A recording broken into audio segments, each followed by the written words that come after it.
Assalamualaikum warahmatullahi wabarakatuh.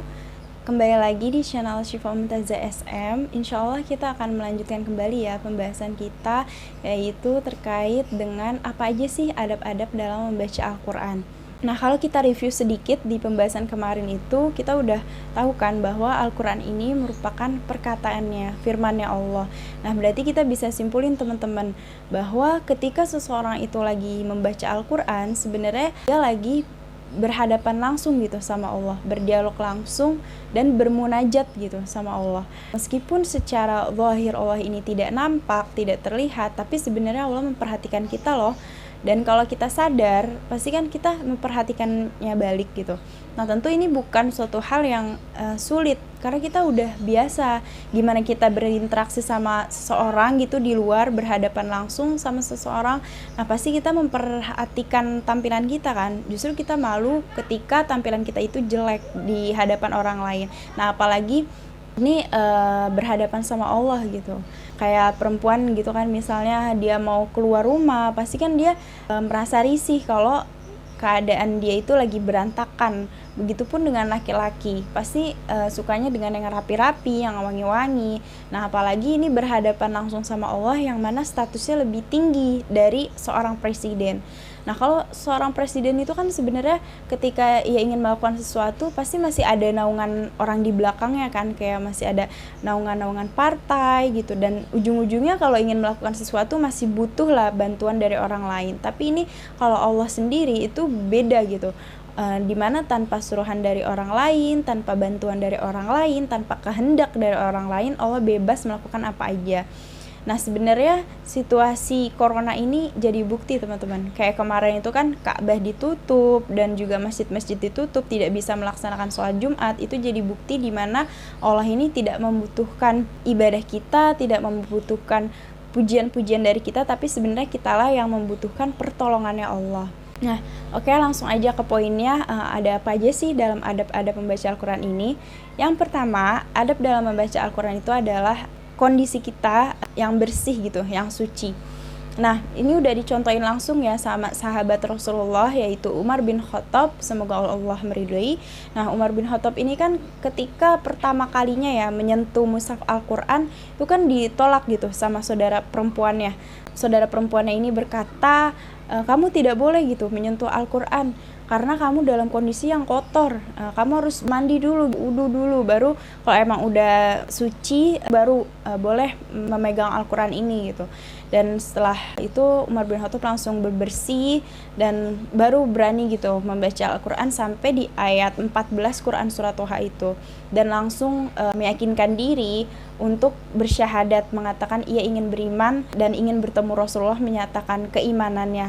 Nah, tapi kalau kondisi yang suci ini sebenarnya masih banyak perbedaan ya. Kalau bagi seorang perempuan, di mana seorang perempuan itu ada masa-masa berhalangannya kan, haid. Nah, tapi diantara yang membolehkan untuk memegang Al-Quran yaitu pendapatnya Imam Hanafi. Imam Hanafi, beliau ini kan ahli ro'yun ya, jadi pendapatnya itu cenderung rasionalitas. Nah, beliaulah yang berpendapat bahwa seorang perempuan boleh memegang dan membaca Al-Quran ketika haid, karena memang berhalangan itu kan waktunya lama gitu. Dan ini sangat berbahaya sekali jika apalagi yang punya hafalan gitu, hafalan Al-Quran, nah itu kan membahayakan dia banget tuh. Nah, akhirnya Imam Hanafi yang membolehkan bahwa seorang perempuan dalam posisi haidnya itu boleh membaca Al-Quran. Nah, tapi kita nggak akan bahas ini ya, kita akan next ke selanjutnya, adab yang kedua yaitu tempatnya yang bersih. Tempat yang bersih ini bukan berarti harus di masjid ya teman-teman, mentang-mentang nyaman gitu, pokoknya di masjid tuh udah wah kondisinya mendukung banget gitu. Tapi sebenarnya nggak harus di masjid juga gitu, dan nggak bablas juga ketika di rumah baca Al-Quran di mana aja, di kamar mandi, nggak juga ya teman-teman. Yang penting sih nyaman ya, nyaman, bersih, karena kan malaikat juga sukanya yang bersih-bersih gitu. Kalau di kamar mandi tadi malaikat mana mau masuk gitu. Ya, jadi dimanapun yang penting tempatnya baik itu boleh ya. Nah, bahkan aku sering lihat sih kayak perempuan itu biasanya baca Al-Quran di busway atau di kereta, di MRT. Sering banget tuh aku ngelihat dia membuka Al-Quran gitu. membaca ketika dalam posisi lagi macet, mungkin pusing gitu, itu bisa membaca Al-Quran di kendaraan. Tapi kalau yang mengendarai motor tuh agak serem juga sih gitu. Baca Al-Quran, murojaah tuh agak serem. Kecuali kayak nunggu lampu merah gitu ya. Mungkin saking pengen murojaah, nah bisa tuh kalau dalam posisi yang lagi lampu merah. Tapi kalau lagi ngendarain mah serem gitu. Maksudnya ntar malah mengganggu konsentrasi. Nah sebenarnya ya, dalam membaca Al-Quran ini aku perhatiin sih anak-anak muda sekarang udah sering gitu dan menjadikan Al-Quran ini sebagai suatu hal yang asik, yang friendly, bukan suatu hal yang membosankan gitu. Bahkan kayak kori-kori gitu sering banget kan ngelihat di Instagram, dimana baca Al-Quran ya di mana aja, lagi traveling, lagi di pantai, lagi di pegunungan, mana pemandangannya indah, itu langsung bikin video lagi baca Al-Quran, suaranya juga merdu banget kan ya. Nah, jadi memang kalau tempat itu mendukung ya sah-sah aja membaca Al-Quran. Tapi kembali lagi ya, kalau emang kayak tadi di kendaraan, tapi sebenarnya kalau kita dalam posisi yang mengantuk, mendingan hindari ya teman-teman, karena takutnya kita bacanya tuh salah gitu, tajwidnya malah ngawur nantinya. Jadi kalau emang kitanya lagi ngantuk, sebaiknya jangan dulu. Oke, next yang ketiga, kalau tempatnya itu udah baik, kondisi kita juga udah bersih, nah yang ketiga menghadap kiblat. Jadi kiblatnya itu dibenerin dulu kemana. Kalau kita kesusahan nih, Kak, aku kan lagi di hotel, aku nggak tahu kiblatnya di mana. Aku lagi di hutan, aku nggak tahu kiblatnya di mana.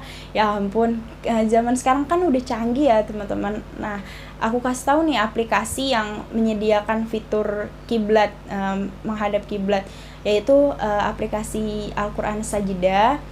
Nah, dia menyediakan Al-Quran juga, menyediakan jadwal sholat juga. Nah, itu juga ada fitur kompas kiblatnya itu kemana, pokoknya udah lengkap banget lah. Ini bukan sponsor ya teman-teman, aku kayak ngerasa nyaman aja sih sama aplikasi itu, karena memang aplikasinya tuh nggak ada iklan. Aku suka banget aplikasi Sajadah, boleh teman-teman download. Nah, itu ada fitur menghadap kiblatnya itu kemana, nanti dapat kok. Oke, next selanjutnya yaitu menghormati Al-Quran. Yang keempat, menghormati Al-Quran. Ini biasanya ada di situasi ini sih, musabaqah tilawatil Quran. Biasanya juri-juri kita tuh ngingetin gitu, bahwa kalau membawa Al-Quran itu, ini bentar aku ambil dulu Qurannya. Membawa Al-Quran itu nggak boleh di posisi di bawah gitu. Jadi pakai tangan kanan dan membawanya itu di atas sejajar sama dada kita. Jadi di atas megangnya tangan kanan. Nah, itu biasanya juri-juri bakal ngurangin sih pesertanya yang nggak memperhatikan adab tersebut.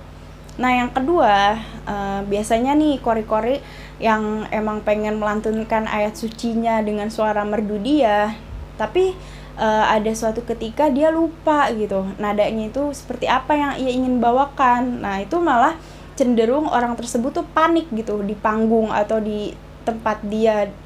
Nah, malah dia melontarkan kalimat-kalimat yang selain ayat Al-Quran, kayak misalnya, aduh ayatnya gimana ya, aduh kok nadanya jadi melenceng ke sini gitu. Nah, itu sebenarnya suatu hal yang harus kita hindari ya, karena kan itu bukan mendesak banget gitu. Dan sebenarnya kalau kita lagi baca Al-Quran itu ya fokus aja, nggak ada perkataan yang kita lontarkan selain dari ayat Al-Quran itu sendiri. Next selanjutnya adalah yang kelima, membaca Al-Quran secara tartil. Nah, Rasulullah SAW juga diperintahkan membaca Al-Qurannya secara tartil, dan Allah juga udah berfirman ya di surah Muzammil ayat keempat, yaitu warotilil Qur'ana tartila. Tapi membaca ayat Al-Quran secara tartil ini aku pengen bagi juga nih ke kalian. Sebenarnya ada 3 tempo bacaan yang termasuk tartil. Yang pertama ada tahqiq, yang kedua ada hadar, yang ketiga ada tadwir. Kalau yang tahqiq ini itu biasa membaca Al-Quran itu secara tempo yang lambat. Ini aku contohin ya yang lambat. Misalnya A'udzu billahi minasyaitonir rajim. Bismillahirrahmanirrahim. Yang tadi aku bacakan itu kan temponya lambat banget. Ini sebenarnya cocok untuk pengajar Al-Quran sih. Jadi ketika muridnya ingin mengikuti bacaannya itu enak gitu. Nah ini biasanya dipakai ketika untuk mengajarkan bacaan ayat Al-Quran. Yang kedua ada hadar. Hadar ini membacanya secara cepat, tapi sebenarnya masih memperhatikan tajwidnya. Nah hadar ini biasa diwasol gitu, bacaannya disambung-sambung. Ini aku contohin dulu ya bacaan hadar ini seperti apa. Bismillahirrahmanirrahim. Lam yakunil ladzina kafaru min ahlil kitabi wal musyrikina munfakkina hatta ta'tiyahumul bayyinah. Rasulun minallahi yatslu suhufan mutahharah fiha kutubun qayyimah. Dan selanjutnya, jadi bacaannya itu cepat. Nah ini cocok sih bagi mereka-mereka yang lagi murojaah atau mengulang hafalan Al-Quran, itu cocok pakai tempo yang cepat tadi ya, tapi tetap memperhatikan tajwidnya. Oke, next yang terakhir, yang ketiga, yaitu ada tempo bacaan tartil, itu tadwir namanya. Jadi tidak terlalu cepat, tapi tidak juga terlalu lambat. Jadi dia sedang-sedang aja ya. Aku contohin, ini makin ada bayati. A'udzu billahi minasy syaithanir rajim. Bismillahirrahmanirrahim. Jadi sedang aja gitu. Kerasa gak sih teman-teman bedanya? Pokoknya gitu ya, ada yang lambat, ada yang cepet banget, ada yang sedang biasa aja. Itu contoh bacaan yang tartil. Next, yang selanjutnya, yang keenam, yaitu adab dalam membaca Al-Quran ini adalah membaguskan suara. Zayyinul Qur'ana bi aswatikum. Jadi baguskanlah suara kalian ketika membaca Al-Quran. Terus ada juga malam yataghanna bil Qur'ani falaysa minna. Nah, jadi barang siapa yang membaca Al-Quran tidak dibaguskan suaranya, itu tidak termasuk keluargaku, tidak termasuk golonganku. Jadi memang memperbagus bacaan Al-Quran dengan suara kita tuh sebenarnya dianjurin banget teman-teman. Oleh jumhur ulama pun seperti itu, menganjurkan kita untuk membaguskan suara kita. Nah, sebenarnya kalau seorang qori gitu melantunkan baca Al-Quran ini dengan yang indah, itu sebenarnya dia lagi bukan pamer ya, bukan ria, tapi memang cara dia mencintai Al-Quran tuh seperti itu gitu, dibagusin suaranya. Jadi kadang kan orang ada yang nilai negatif ya, wah ini ria nih, ini pamer dan lain-lain. Tapi sebenarnya kalau kita mandangnya ke hal yang positif, itu sebenarnya suara itu kan amanah ya, amanah yang diberikan sama Allah. Jadi amanah itu gimana kita menggunakan anugerah ini untuk digunakan sebaik-baiknya, yaitu dalam hal membaca Al-Quran gitu. Bukan suaranya bagus tapi malah untuk hal-hal yang hal lain gitu yang gak bermanfaat. Tapi sebenarnya seorang qori itu ya salah satu mencintai Al-Quran ya seperti ini. Dia menggunakan amanah sebaik-baiknya. Dan sebenarnya ketika seorang itu melakukan ayat Al-Quran, sebenarnya dia lagi ini sih malah betah gitu berlama-lama dengan Al-Quran itu sendiri. Karena kan kalau ada nadanya kan jadi nggak bosan ya teman-teman. Kalau lagi baca Al-Quran makin nada malah jadi enak gitu, jadi menghayati dan lain-lain. Jadi jangan menganggap yang negatifnya, tapi lihat dulu dong positifnya ini seperti apa. Oke, selanjutnya adalah yang terakhir, yaitu membaca Al-Quran dalam kondisi menangis. Nah, menangis ini biasa kita lihat di masjid-masjid besar gitu, seorang imam yang memang dia lagi membaca suatu ayat dan dia udah ayat tersebut udah merasuki jiwanya, dan mungkin bisa mengingat suatu dosa-dosa kita kembali gitu, atau mengingat azab neraka dan mengingat kenikmatan surga seperti apa, akhirnya meneteskan air matanya. Nah ini bukan suatu hal yang tidak diperbolehkan, justru ini boleh banget. Malah Allah tuh senang gitu ketika ada hambanya yang meneteskan air mata lagi baca Quran, tuh sebenarnya bagus banget dan dianjurin. Oke, karena udah selesai pembahasan kita adab dalam membaca Al-Quran ini seperti apa. Nah, selanjutnya aku pengen ngasih tahu juga nih adab dalam membaca Al-Quran ketika kita dalam posisi pengajarnya. Nah, kalau kita dalam posisi pengajarnya itu, yang pertama kita harus perhatikan adalah niatnya dulu, teman-teman. Niatnya. Jadi, sebenarnya kita niat gak sih buat ngajarin dia gitu? Karena niat itu bakalan berpengaruh banget kepada kegiatan belajar mengajar kita gitu. Bisa aja si anak ini malah sulit mendapatkan ilmu dari kita sendiri, malah susah gitu nyerapnya karena memang kitanya yang setengah niat gitu, nggak bener-bener tulus ngajarinnya. Akhirnya si anak ini ya susah gitu, atau teman kita ini yang lagi belajar bareng susah menerimanya karena kitanya yang nggak ikhlas dalam mengajarkannya. Yang kedua adalah rendah hati, maksudnya jangan sombong.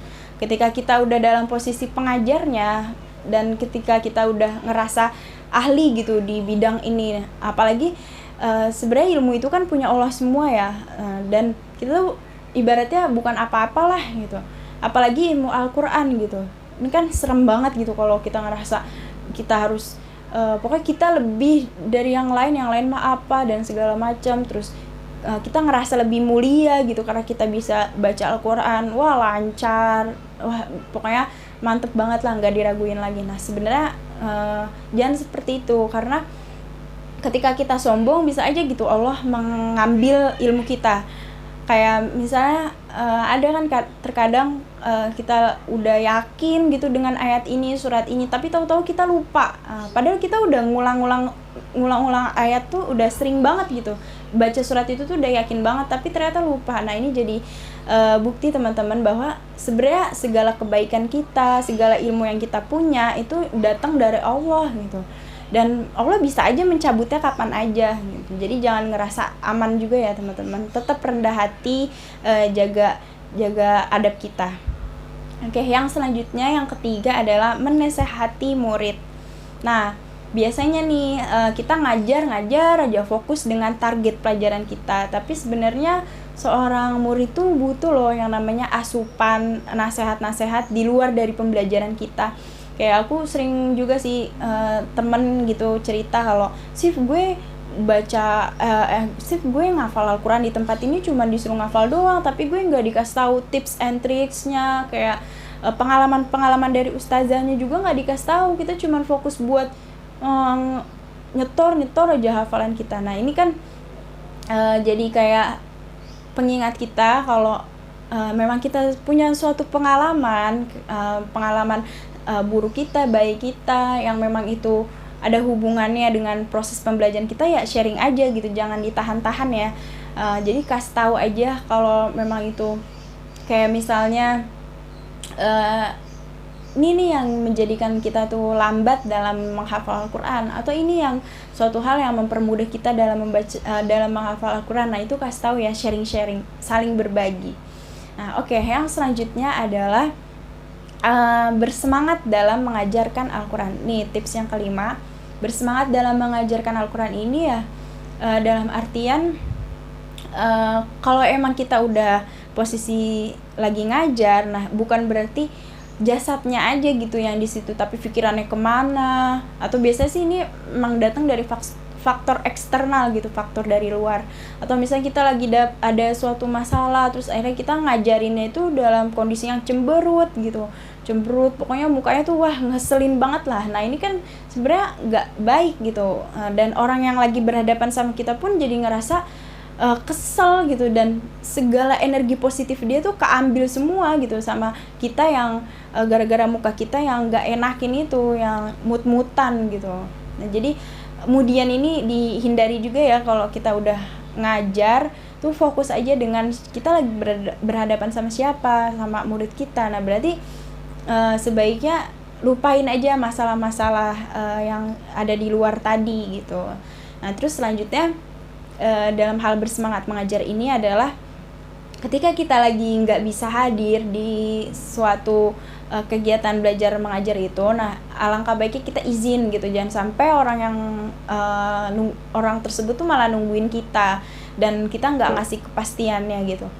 Mendingan kita kasih tahu kabar kita kalau emang kita nggak bisa hadir, supaya orang itu kan nggak nungguin gitu. Dan kalau bisa kasih tugas yang ringan-ringan supaya dia nggak ngerasa keberatan dan nggak ngerasa bosan juga. Oke, itu aja tipsnya teman-teman. Semoga kita bisa terapinnya ya, karena sayang banget kalau misalnya ilmu yang kita udah dapet terus nggak diterapin, wah itu sia-sia banget. Nah, semoga apa yang tadi sharing-sharingnya itu bermanfaat bagi kita semua, dan terima kasih udah nonton sampai habis. Wassalamualaikum warahmatullahi wabarakatuh. Next, selanjutnya kita bahas pengantar tajwid ya. Oke, assalamualaikum.